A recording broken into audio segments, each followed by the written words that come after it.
19, versículos 1 e seguintes, mas eu quero começar contando uma ilustração.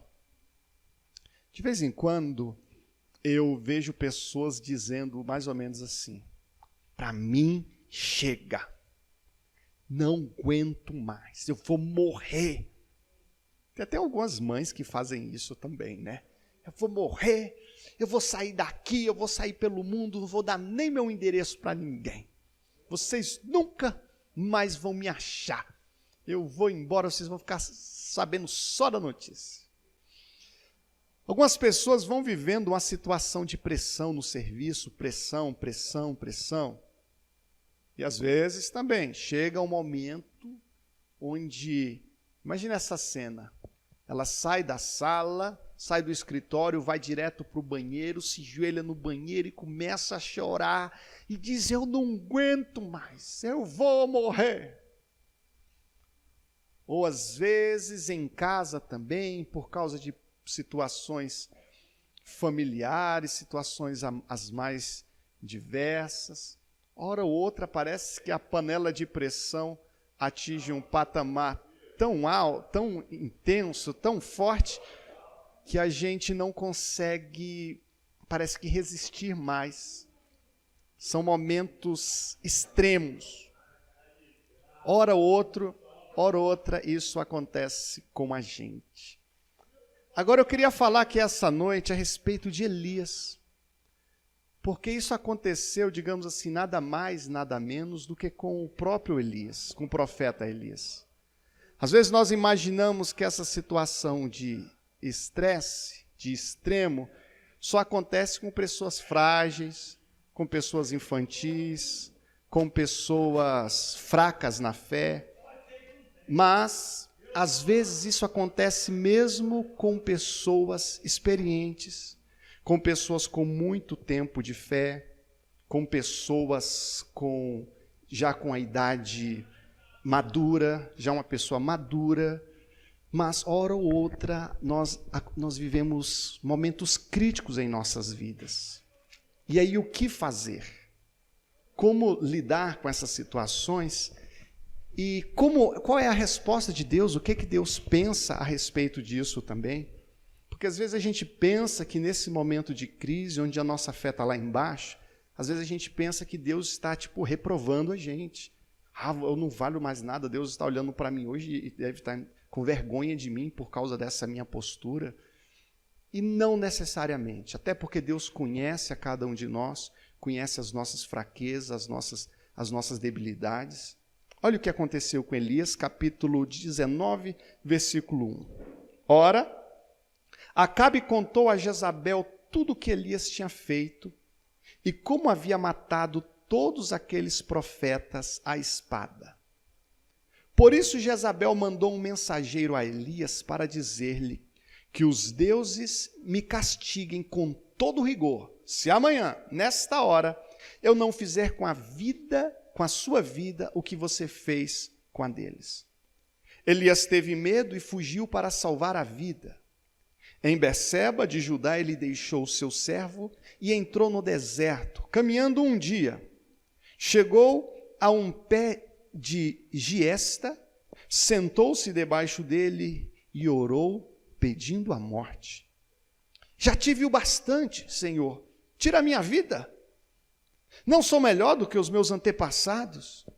Depois se deitou debaixo da árvore e dormiu. De repente um anjo tocou nele e disse: levante-se e coma. Elias olhou ao redor e ali, junto à sua cabeça, havia um pão assado sobre brasas quentes e um jarro de água. Ele comeu, bebeu e deitou-se de novo. O anjo do Senhor voltou, tocou nele e disse: levante-se e coma, pois a sua viagem será muito longa. Então ele se levantou, comeu e bebeu. Fortalecido com aquela comida, viajou 40 dias e 40 noites, até chegar a Horebe, o monte de Deus. Ali entrou numa caverna e passou a noite.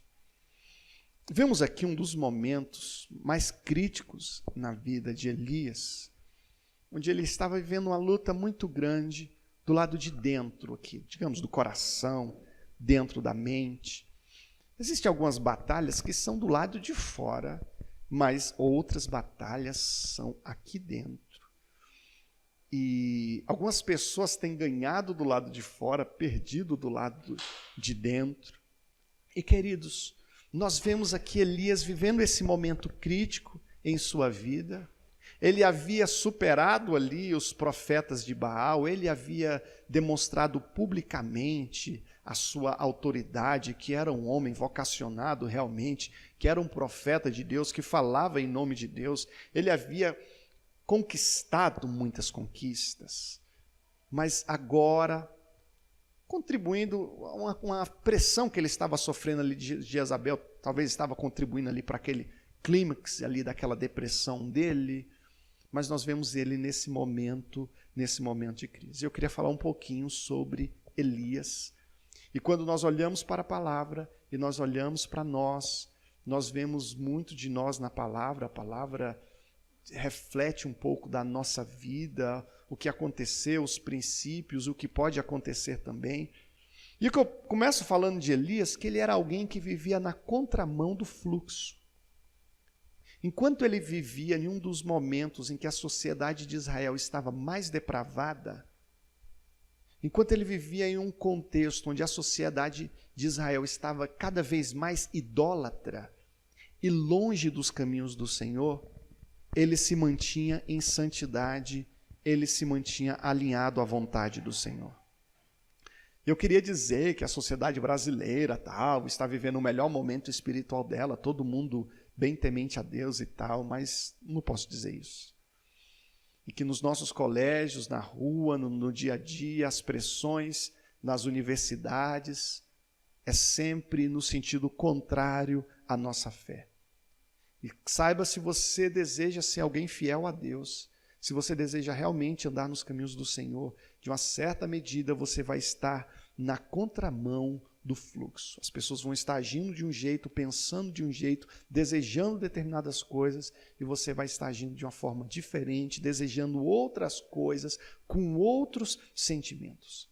Vemos aqui um homem que, apesar de ter ali perto uma liderança corrupta, e ele tem, de certa forma, um trânsito ali em meio à liderança de Israel, ele não se corrompeu.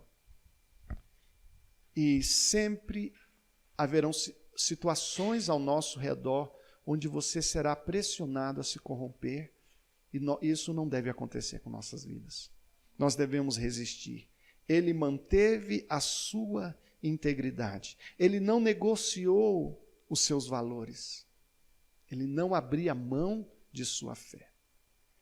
Quando nós falamos de Elias, nós lembramos de Eliseu também, era o seu discípulo. E Elias foi alguém que atendeu ao chamado de fazer discípulos. Ele ensinou Eliseu, ele deixou um legado para Eliseu, ele formou um discípulo que seria um profeta também de grande expressão. Jesus é interessante porque ele nos instruiu a irmos, pregarmos, mas também a fazermos discípulos. Eu poderia até perguntar, será que até o dia da sua morte você vai ter feito algum discípulo? Será que você já fez algum discípulo? Será que você conseguiu reproduzir o caráter de Cristo, os valores de Cristo que há em você na vida de uma outra pessoa? Elias fez isso. Elias tinha outros discípulos também, Eliseu era apenas o mais famoso. Mas Jesus aprove a Cristo desejar e esperar isso de nós, que nós fizéssemos discípulos, que nós nos relacionássemos com outras pessoas e para essas outras pessoas nós ensinássemos os princípios e os valores de Cristo Jesus. Talvez eu poderia ensinar para algumas pessoas aqui a respeito do direito penal ou do direito constitucional, a respeito da imputação objetiva. A outra eu poderia ensinar também sobre música, a escala de dó, a escala de lá, a escala de sol. Eu poderia ensinar as coisas mais diversas para outras pessoas também, talvez um idioma. Mas eu também tenho uma responsabilidade de ensinar a palavra de Deus. E não apenas ensinar, digamos assim, apenas no plano, digamos assim, de colégio, de púlpito, mas seja com as minhas palavras, seja com o meu testemunho, com o meu relacionamento, ensinar, repassar para as pessoas o que eu tenho recebido de Cristo Jesus. É um pão que eu recebi do alto que eu também devo compartilhar. E essa comissão de fazer discípulos, de espalhar isso, ela também recai sobre cada um de nós. E o Senhor espera que em algum momento você alcance a maturidade espiritual suficiente para fazer discípulos, entender a sua responsabilidade, se pôr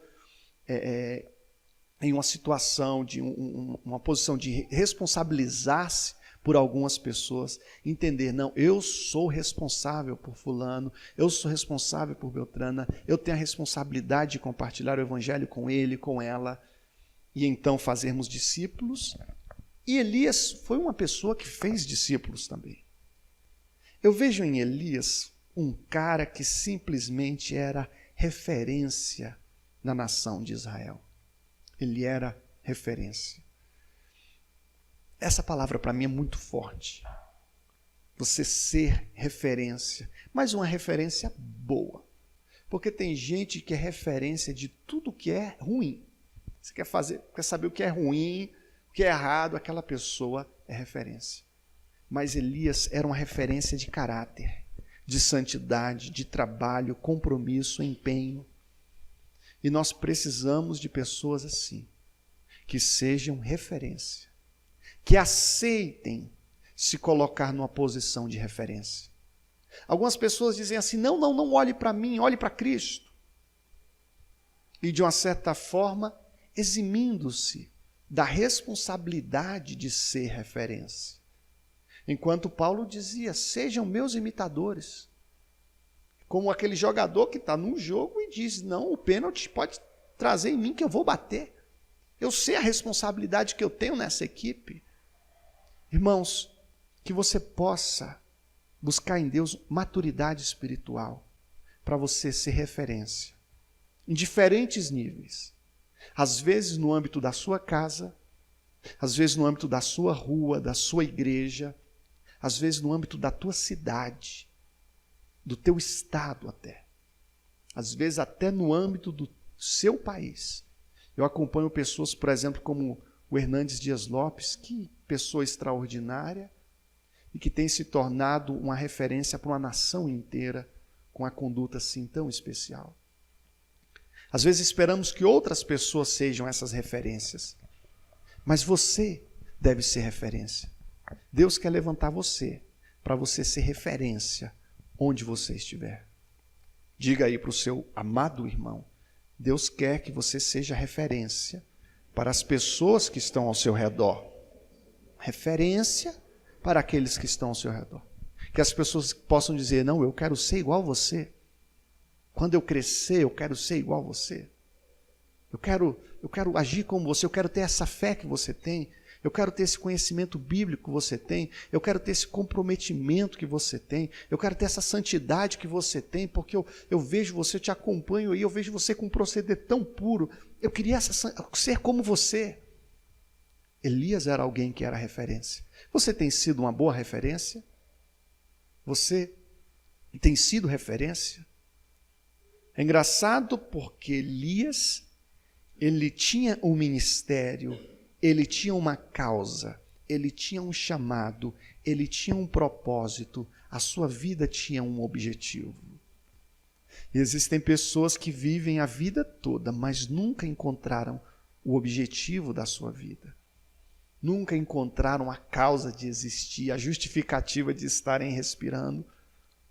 E em outro aspecto também ainda não perceberam o seu chamado, ainda não perceberam a sua vocação. Que nós possamos pedir para Deus, Senhor, dá-me clareza, para que eu possa entender o que Tu esperas de mim e que eu possa, Senhor, cumprir essa vocação que Tu tens reservado para mim. É certo que Deus espera algo de você. Deus espera que você haja de uma determinada maneira. Deus espera que você faça algo. Senhor, eu quero cumprir o meu chamado. Eu quero ser uma flecha que acerta o alvo.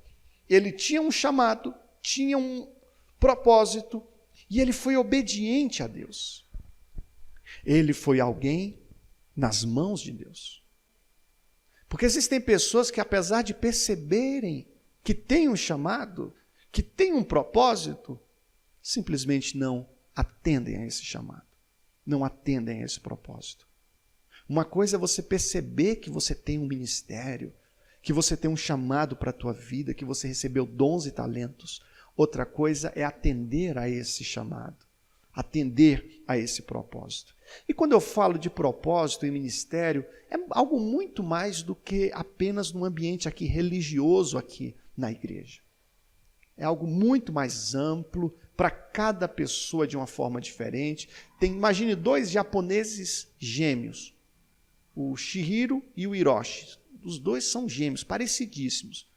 Mas Deus tem um propósito para cada um diferente.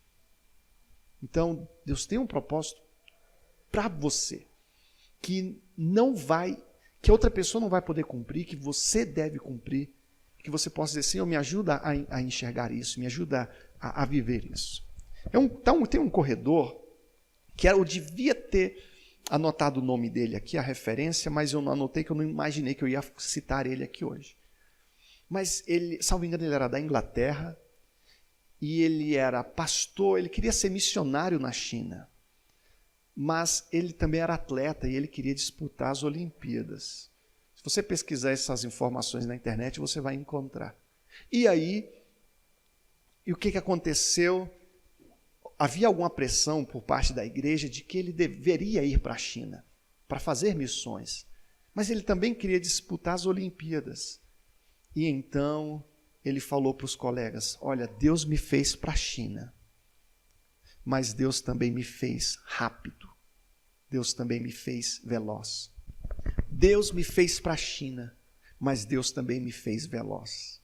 E ele foi para as Olimpíadas, foi medalhista nas Olimpíadas e depois foi missionário na China. Eu creio que Deus pode te capacitar para compartilhar a palavra, para cantar, para exercer o ministério aqui na igreja. Mas quando você na sua empresa emprega 10, 15 pessoas, você também está fazendo algo relevante. Quando no seu ambiente de trabalho, você exerce ali a sua função com excelência, sendo ali uma fonte, onde as pessoas, hora ou outra, vão lá, pegam uma caneca de água, se refrescam, devolvem a caneca e vão embora, e talvez nunca voltem, mas encontram em você ali esse refrigério, você também está cumprindo o seu propósito. Eu tenho um conhecido que ele é juiz, ele é pastor também, inclusive muito famoso aqui em Brasília, e como ele tem exercido a magistratura de uma forma excelente, com excelência, dado um testemunho maravilhoso, inclusive, cumprindo um propósito maravilhoso. Senhor, me orienta, me ajuda a encontrar o meu propósito. Tem uma outra mulher também, a mãe de George W. Bush, que é a esposa do pai, George Bush, pai. Ela foi simplesmente esposa de presidente dos Estados Unidos, mãe de presidente dos Estados Unidos e mãe de senador dos Estados Unidos. Tem um outro filho dela que foi senador dos Estados Unidos.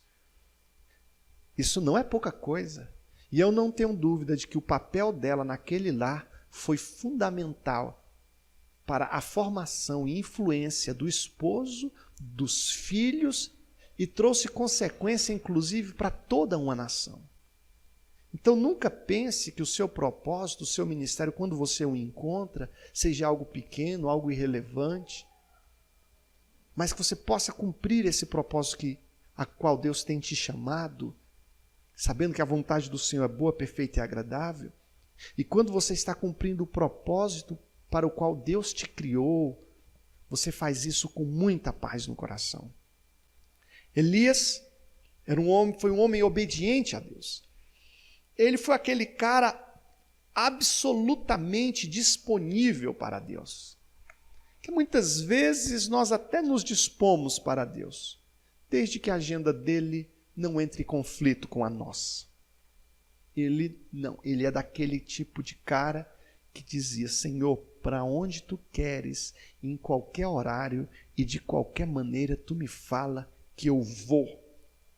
Ele simplesmente foi voz de Deus para um povo. Irmãos, isso não é pouca coisa. Você ser voz de Deus.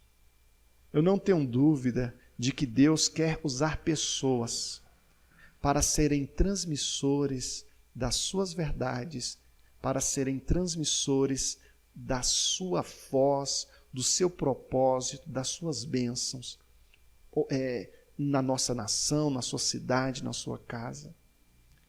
Existem pessoas que são assim, são voz de Deus.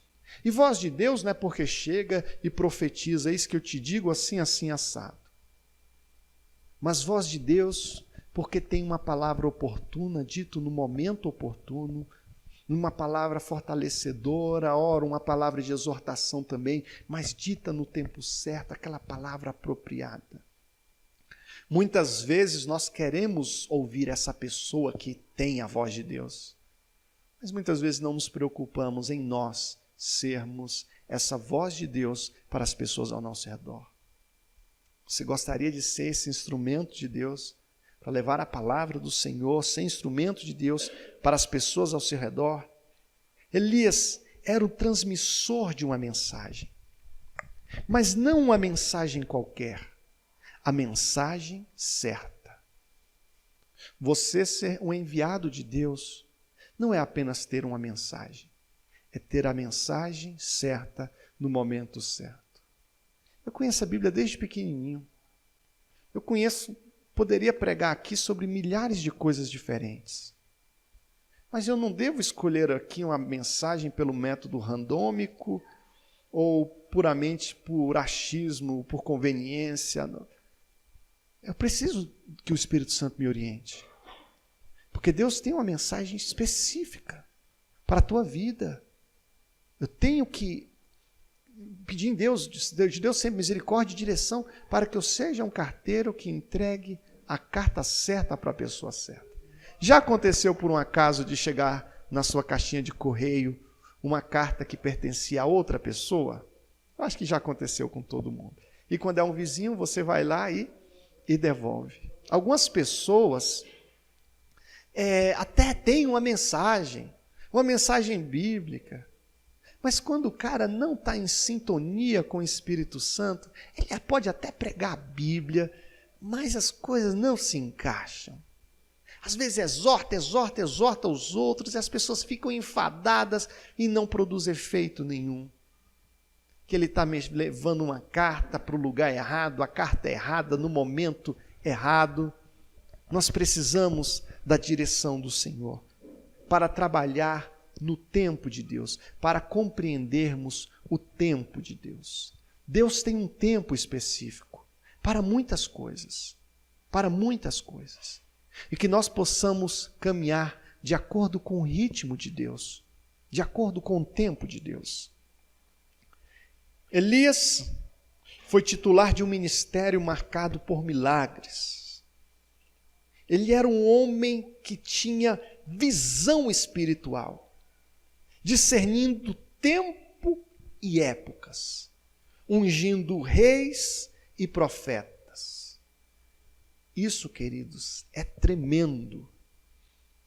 Você ser essa pessoa que tem visão espiritual, que tem discernimento espiritual, que chega em um lugar, compreende o momento de chegar, de sair, de falar, de fazer silêncio, compreende o momento de agir, o momento de se omitir, de quedar-se inerte.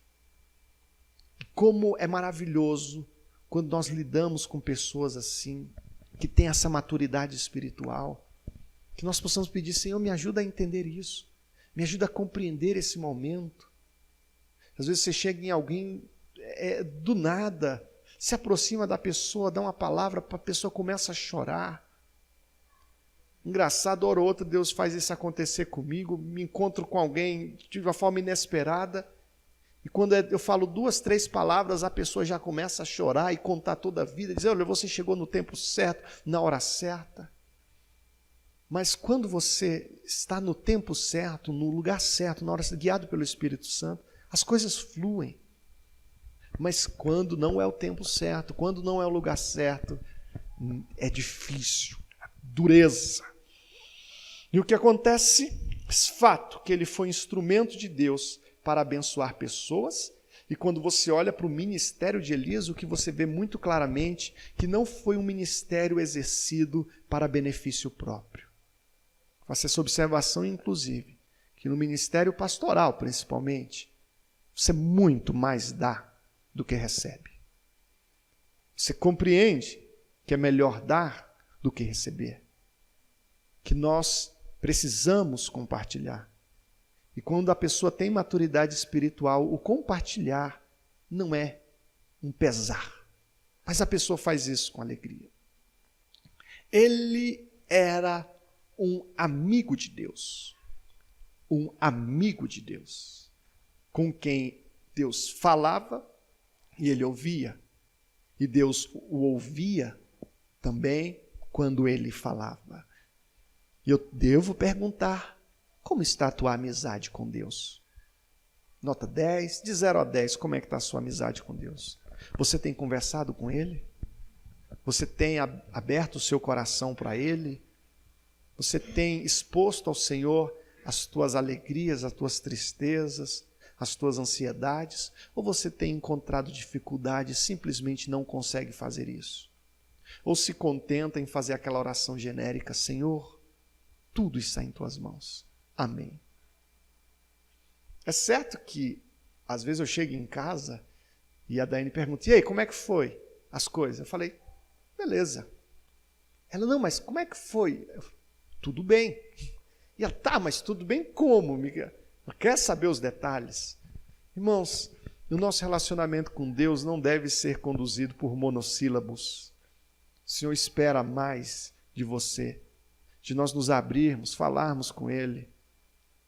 Igualmente, o Senhor quer falar com você também. E quando ouvimos a voz do Senhor, o nosso relacionamento com Ele se aproxima. O nosso relacionamento com Ele se aperfeiçoa. Não existe amizade onde apenas uma das pessoas falam. Existe uma amizade quando um fala e o outro ouve, depois um ouve e o outro fala. E à medida que você ouve e fala com Deus, o seu relacionamento com Ele vai se aprofundando. Você vai conhecendo a Deus melhor. Natural que Ele já te conheça. Mas Ele quer te ouvir. Por mais que Ele te conheça, Ele quer te ouvir. O meu filho passou a noite na casa da minha mãe, de ontem para hoje. Daqui a pouquinho eu vou ver ele. O que será que ele vai falar comigo? Será que ele vai me ensinar alguma coisa que eu não saiba? Será que ele vai me ensinar alguma teoria, algum tipo de coisa que eu não saiba? Se bem que os meninos hoje estão cada vez mais perto, vai chegar esse dia. Mas ainda que ele não ensine nada novo para mim, eu quero ouvir a voz dele. Eu quero ficar pertinho dele. Eu quero me relacionar com ele. Eu quero ouvi-lo e eu quero também que ele me ouça. Por mais que Deus te conheça de dentro para fora e de fora para dentro, mas Ele quer ouvir sua voz. Ele quer se relacionar com você. Ele quer dialogar com você.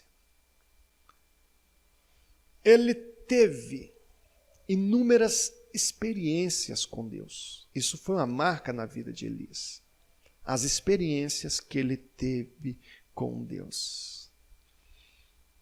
Às vezes nós tivemos experiências amargas, experiências com o mundo. Alguns tiveram experiências com as drogas. Por exemplo, eu nunca tive a experiência de ficar bêbado. Nunca. Teve gente que já teve essa experiência. Eu já tive, por exemplo, a experiência de levar um choque elétrico.